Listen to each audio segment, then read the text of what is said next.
नमस्कार साथियों, मैं पंकज कुमार वर्मा के तरफ से आप सभी का अभिनंदन आभार। आज हम आप लोगों के लिए लेकर के आए हैं संख्या एवं संख्या पद्धति का भाग 10 भाग 10 और ये इस लेसन का आखिरी पार्ट है, आखिरी भाग है। तो आइए देखते हैं, क्वेश्चनों की तरफ चलते हैं।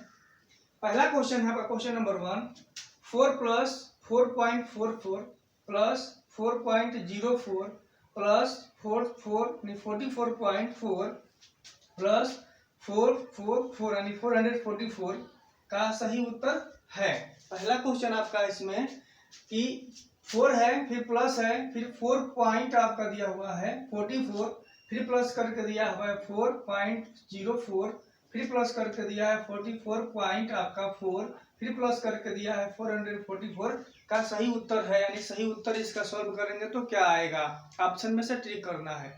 तो जब भी ऐसे क्वेश्चन देते हैं तो हमको क्या करना होता है, सबसे पहले हमको इसको डेसिमल अरेंज करने के बारे में जानकारी प्राप्त करनी होती है। कैसे हम लोग डेसिमल अरेंज करते हैं आइए देखते हैं। सबसे पहले हम क्या करेंगे, सबसे बड़े वाले डिजिट को लिख लेंगे। तो 444 सबसे बड़ा डिजिट है, हमने यहाँ पे लिख लिया। और इसके बाद हमने क्या किया, इसको छोड़ दिया, वैसे का वैसे छोड़ दिया। उसके बाद इससे जो थोड़ा सा छोटा डिजिट है उसको हम लिखेंगे। तो इससे थोड़ा सा छोटा डिजिट क्या है आपका 44.4 है। तो 44.4 हमने इसके नीचे लिख लिया है। और साथियों कभी भी हमको ये याद रखना होता है कि डेसिमल हम अरेंज करते हैं तो दशमलव हम वहीं पे लगाते हैं जहाँ पे हम लोगों का एक दशमलव जहाँ पे लगा रहेगा। तो जो ओरिजिनल संख्या होगी वो हमेशा दशमलव की इधर जो रहेगी वो एक ही साइड में रहेगी हमेशा। डेसिमल का इधर उधर अंक नहीं होता है। जैसे कि यहाँ पे 44.4 हमने लगा दिया। अब तीसरा नंबर डिजिट आपका आएगा तो वो है आपका क्या 4.04। तो यहाँ पर हमने एक ही अंक लगाए हैं, यहाँ पे एक ही अंक रखे हैं, लेकिन दशमलव को हम कहाँ रखे हैं, वहीं पर जहाँ पे ऊपर वाला डेसिमल है। हमेशा इसको ध्यान रखना होता है। फिर तीसरा नंबर पे हमारा आएगा 4.44, हम इसको लिखे 4.44 और चौथे नंबर पे 4 आ गया। अब बात ये आती है कि अंकों पर कहीं पर कोई कम हो जा रहा है, कोई ज्यादा हो जा रहा है। कभी इधर का कम हो जा रहा है, कभी इधर का ज्यादा हो जा रहा है, कभी इधर का कम, कभी इधर का ज्यादा। तो उसके लिए हम लोग क्या करते हैं कि अपने मन से जीरो लगा देते हैं। क्योंकि किसी भी संख्या में अगर हम जीरो को ऐड करते हैं या सब्सट्रैक्ट करते हैं तो उसमें कोई भी इफेक्ट नहीं पड़ता है। तो इसलिए हम क्या करेंगे कि जीरो लगा देंगे। तो यहाँ पे देखिए, अब यहाँ क्या हम लोग कर देंगे, 2 अंक आ रहा है यहाँ पे, तो पॉइंट लगा करके अपने मन से डबल जीरो हमने कर दिया। और यहाँ पर डबल आ रहा है, डबल आ रहा है, डबल, ये तो बराबर हो गया। और इधर का अंक है तो इधर जीरो लगाएंगे तो भी ठीक है, और नहीं लगाएंगे तो भी कोई बात नहीं, हम जोड़ सकते हैं या घटा सकते हैं। लेकिन एक चीज का हमें हमेशा ध्यान रखना होता है कि जब भी हम दशमलव अरेंज करें तो वो दशमलव जो है कि एक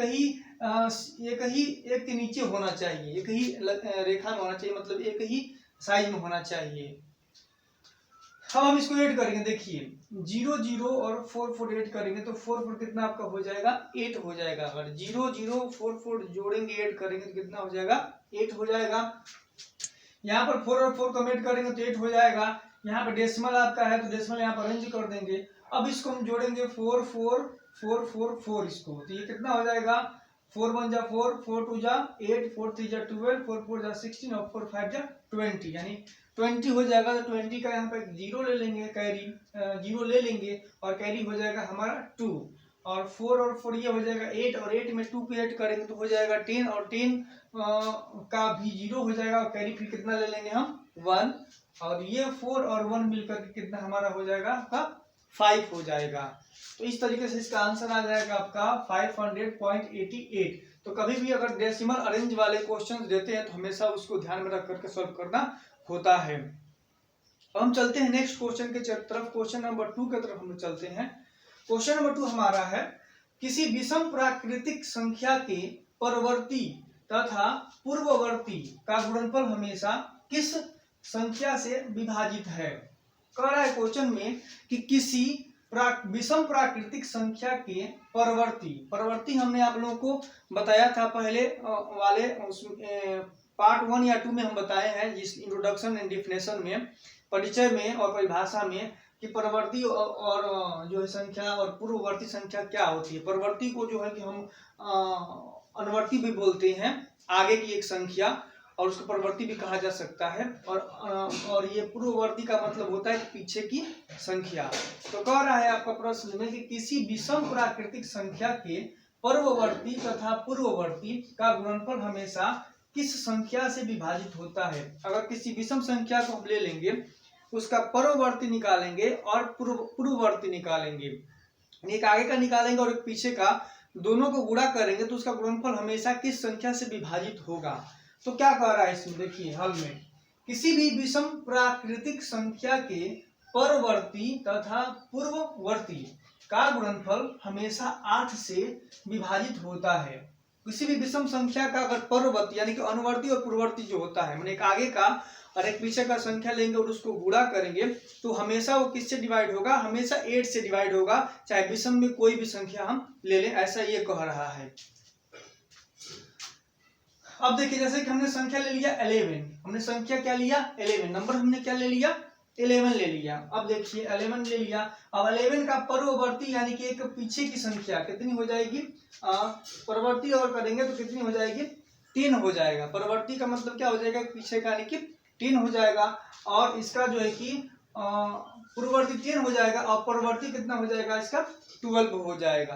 माने पीछे वाली संख्या 10 हो जाएगी और आगे वाली संख्या कितनी हो जाएगी 12 हो जाएगी।